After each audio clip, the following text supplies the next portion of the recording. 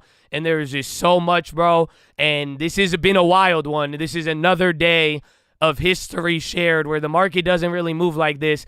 And you guys are right in the middle of it. And you see it, man. A lot of money to be made, a lot of money to be lost. This is real. That's all I'm trying to tell you, man. So I hope you guys made the most of it. But that is the bell, man. And if I could just say anything before you get going, it's very, very simple, man. Thank you guys for being positive and respectful. Thank you for contributing. Thank you for liking the video.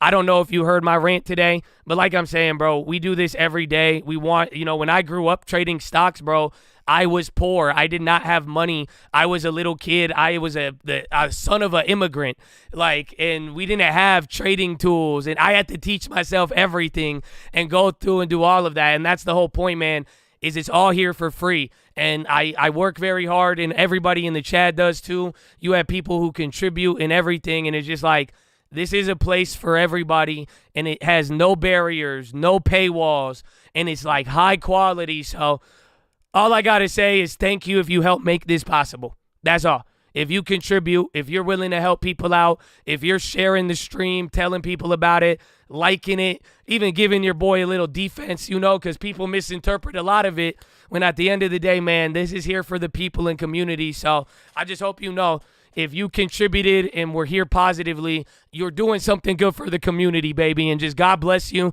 and thank you for helping me accomplish the mission, because that's why I'm here. And that's what gives me the purpose to know that there's people out there who need this stuff, and that we are not going to put any barrier in between them and the info, them in the market, them in the long term. And it's just right there. You see what I'm saying? So you don't have to like me. You don't have to like my opinions. But when it's all said and done, this is just one of the only, I have my bias, sure, but I just hope you realize we are here to provide for people, and it is free, and it's for everybody. So that's why I just got to say, if you're making this a good place to be, if you're contributing, that's what you're helping out. You're not helping me out. This is for everybody, and I just want to say thank you to all of the people who support everybody in here. Like I'm saying, man, don't clown on anybody. Don't clown on the Bulls.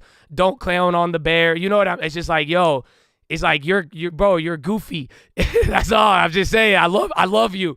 But for real, man, if you don't have anything to say that's helpful, and you ain't going to get into the trenches to help somebody out but only make fun of them, bro, you're a giant goofy. I'm sorry. That's just weird, and we don't accept that here. And it's just, that's all I'm saying is I want you in the game.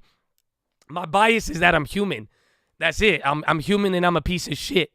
And I'm going to make mistakes, and I'm going to, you know what I'm saying? And I'm not going to word everything properly. And sometimes I'm going to do things that aren't going to be good. That's my bias. That's my mistake. Sometimes I'm going to get emotional, even though I can control it very good. That's the bias. And that's why I'm saying, no matter what, it's just like, I hope you don't let that get in the way of the bigger mission. And you see it. We could provide info for free, and I've clearly made it clear that I am not I won't even accept anything for it. And we will do it for free. And we'll do it every day for people who want it. And that's why, where people can save their money now in a recessionary environment and have access to the best in the world without ever being asked to fork over $1 or to give something. Come on. And on that note, baby, that's why I shout out to the members. That's it. We never asked them for anything. Before we did anything, man, they've been holding it down. You got people on Stream Alerts. You have people who are making this a great place to be, and they have paved the way. You see it. These guys could donate. They don't have to gift a membership. It's like people want you involved, man, and all the members, just thank you. You guys have seen many years of this, and I hope you guys are good. You know what I'm saying? For real, just thank you.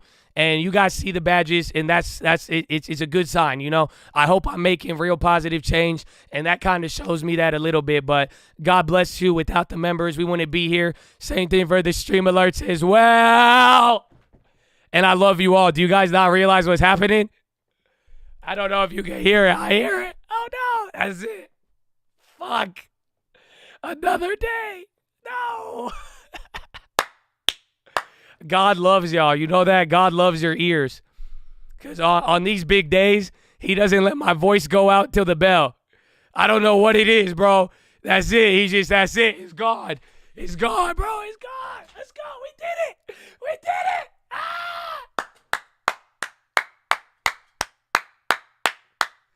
Oh, man. Nah, we good, man. Well, no, I'll try not to lose it, but holy, that's it. I'm losing the voice. That happened on last, what was it, Jobs Report?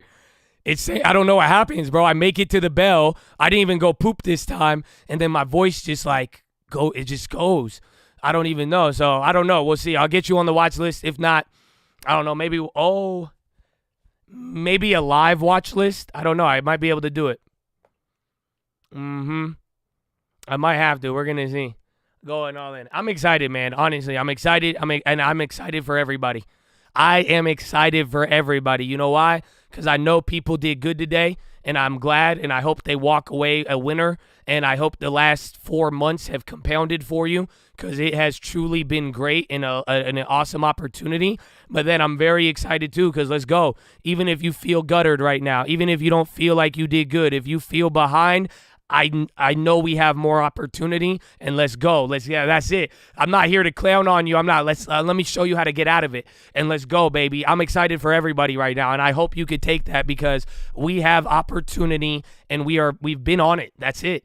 Like, we've been focusing, we're getting it, and there's sides on both ways. There's opportunity, and that's it. So I'm very excited for everybody, because I'm watching people use this last 4 months to get rid of the last 8 months. Y'all don't feel me. Let's go.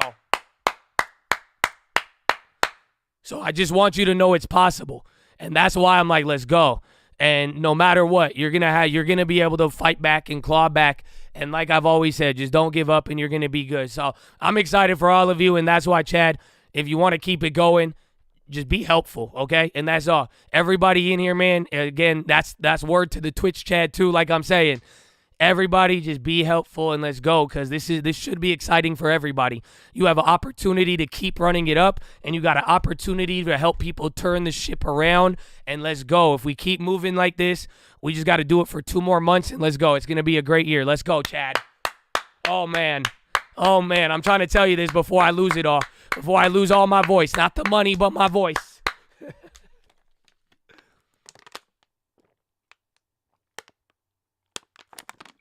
Portfolio record high. I know. Amen, bro. Amen. So that's why I'm saying, let's go and focus, and don't let it get to you. Okay? That's it. That's it. That's all you just, and I know anybody who knows I've been saying it for so long, I know there's somebody in here that was about to give up and they didn't, and they turned it all around by not giving up. So let's go. But not giving up doesn't mean be dumb. It means be wise. It means be smart. It means keep going, but refine and learn and let it mold you. Let it actually create for you, but you're not going to get there repeating the same thing over and over and over again. You see what I'm saying? That's it, baby. So let's go, Chadadonia. But I'm clapped now. So I love you. Check out the watch list. Again, not only do you have today, you're going to get a little bit more. If you haven't, just don't miss it. All right, lady. Look, it's all there. Just don't miss it. Just don't miss it. Oh, what did y'all say? Good CPI could save this. Options are still pricing in. Tomorrow needs to be shocking, and it was. You should watch all of them this week. They were pretty fire. But check it, okay? I love you. God bless you. I can't. I don't know. Just check all the links. I love you all. Follow me on Instagram. Fill out the prayer request wall. I'm going to be conservative and not push the voice right now.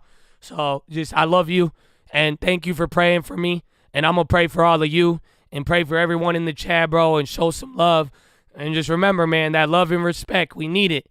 We need it, and it's for everybody, and it's not going to hurt you. And respect the game. The game is going to reward you. So let's go, Chadadonia.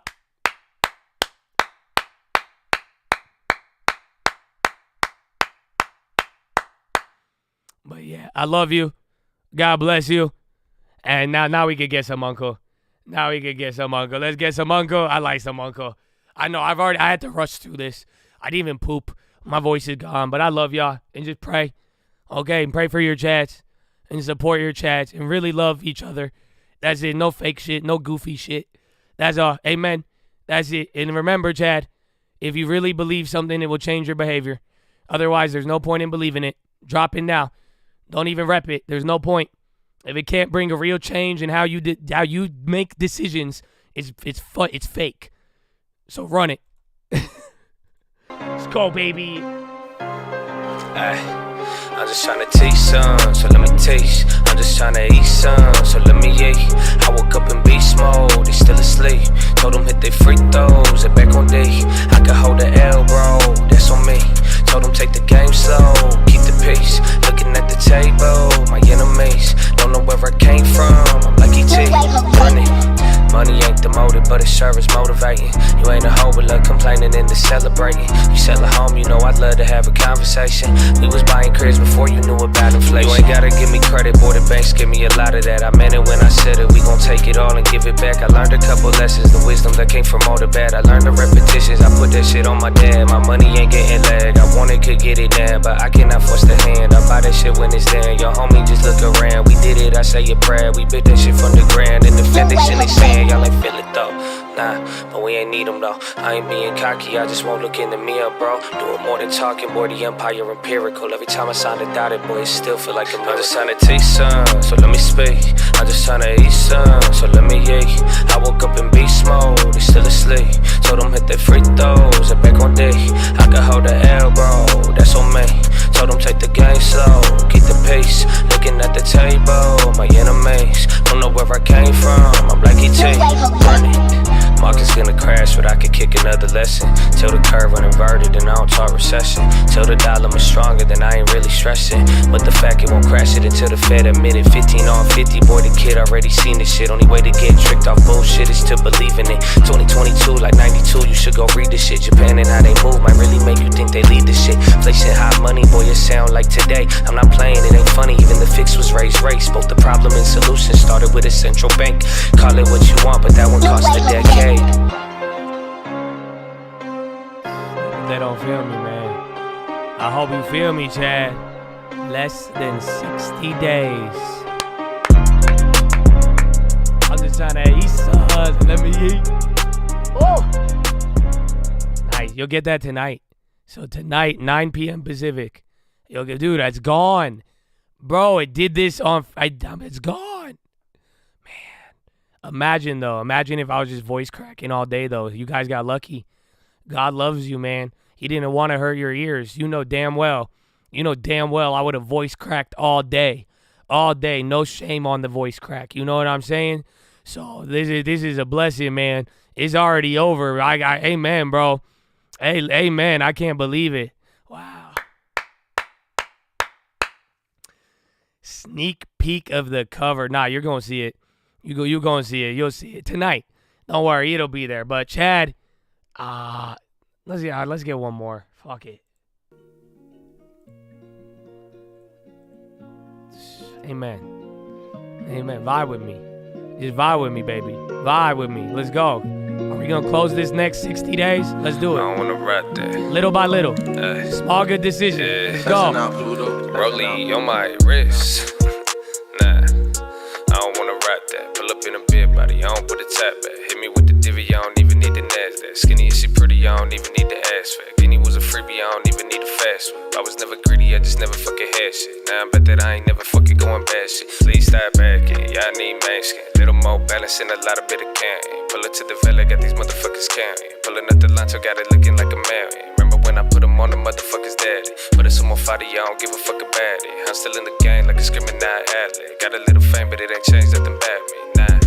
Same OJ, you smoke more J, still make dumb plays, but I play less games. Always ready for the war, I ain't playing campaign, but I really need a reason for I pop champagne. Proper for the fall, so I gotta stay safe. Lot of money on the table, boy, that look like bait. I'ma think it before I get it, boy, that look like fate. Either way the story goes, no, I love that fate. Had these motherfuckers hated me before they love me. Now they selling half and they ain't playing with their money. I told them take a tent and pay yourself, cause that's your money. Put me on the bench, cause I ain't playing with you dummies. They ain't gave us nothing, even if they did, no, I wouldn't take it from them. They was took a shit, but we still try to love them. Got so many wins that I can't trip about a Rollie on my wrist. Nah, right again. here to be and being rented for the scenery. And maybe live the season and keep on buying stats every month. Spread it evenly and shout it out to people that believe in me. I hope you living peacefully and same thing for the people that don't speak to me. I do this shit for everybody equally. I guess it's just a G in me. And when we done with that, we going back to the reality. Yeah. Oh, yeah. Oh, yeah. I missed that song. I missed that one. I know it's not even like that old, but I missed it. Oh, that's a good one. I like it, baby. I like it. Oh, man. Chatadonia. Well, it was good. We did a lot of hard work. We got Friday, and I can't believe it's not even Friday. It feels like Friday. But, Chad, very proud of you guys, and it's not about performance. Y'all have been in the game, and this is what I'm talking about. And I hope you could thank me one day, and it's not going to be for plays, and it's not going to be for anything of that nature. It's going to be because you're realizing growth, and it's not like you see y'all staying in the game. Y'all finding out that not quitting teaches you something. You know what I'm saying? Like, you're learning, you're developing, you're getting faced with, oh, man, I can't. I'm going to keep losing my voice if I keep running it up. Like I'm hyped, man. I love y'all. God bless you and thank you. Very, very proud of it. And just keep it up, man. And let's keep doing it. Keep it positive. Keep respecting the game. Keep respecting each other. And I'm telling you, the sky is the limit if that's the case. And just let's keep working how we're doing it, baby. So I love you guys. I hope I see you on the watch list tonight. Go read the books, Richest Man of Babylon, Proverbs New Living Translation, and The Strangest Secret in the World. And I'm going to have to get going here, I know, as I'm dying on the voice here. But I'm saving some for tomorrow. But I love you, and God bless you. And for real, everything we said today, just there's others involved, man, and we're thinking about each other. And I hope you do, and I hope you genuinely do. And I'm excited because I know a lot of you guys in the future, you will be a beacon to other people, and I hope you have a good example to follow. And even then, I'm a pretty shitty example when it's all said and done. And that's why every day, bro, I have to tell you that why we're here, bro, and why we keep going, and that it's just the opportunity every day, and none of us deserve it, and myself included. And it's why we're doing it, baby. Finger to the sky, baby. To God be the glory, and through the grace of God alone. Amen. Amen. Amen, baby. I'm real finger to the sky. God is good, bro. All day, every day. And I love y'all. You don't even got to believe in God, but I hope you see love in your life, and I hope we could show that, and I hope you could show it to others. And either way, we got you, baby. So let's keep going. Let's keep playing. That is the day. I will see you in the morning tomorrow, and I'll see you tonight, baby. Peace out. I don't even think I can hit. I don't even. I can do that one. Okay, good morning.